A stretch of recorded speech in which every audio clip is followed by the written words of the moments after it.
I believe that this country is being ripped by so many other countries all throughout the world. China is stealing our jobs and stealing our money. So many other countries are ripping us off that if we got that under control, you wouldn't have to raise taxes. How do you get it under control? Let's say you're president. What do you do? By having the Arab League pay for the war, as an example. Do you tax China? By imports? going to Iraq and saying, you know what, you have $15 trillion worth of oil. We've spent $1.5 trillion on your war. Guess what, folks? You're going to be paying us back. And here's the problem. Here's the problem. When we leave Iraq, this is going to be one of the great disasters of all time. The great disasters of all time.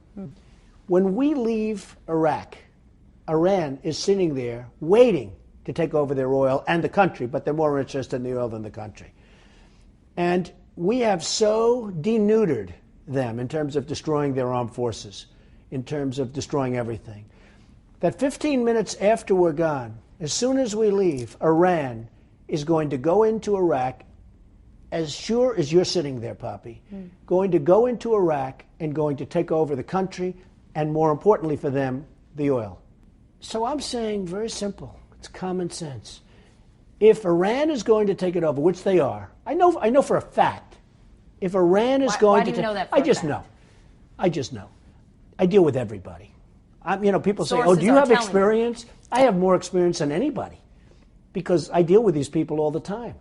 I deal with them on a business basis and a political basis. Now, if we're leaving Iraq and Iran is going to take it over, why don't we just take over the oil? We should take it over.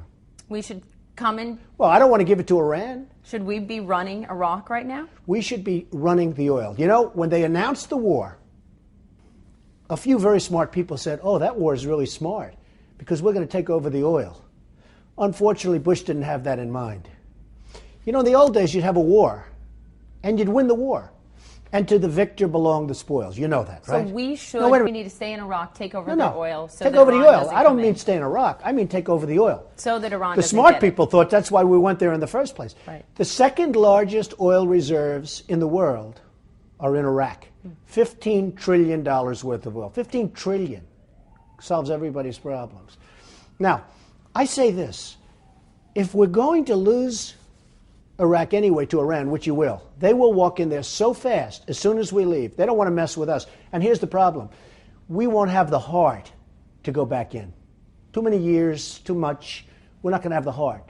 So if Iran is going to take over the oil, we should keep it.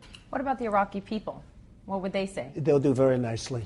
You'll give them plenty of oil. Right now, those oil wells are a mess. You give them plenty of oil. They'll do very nicely.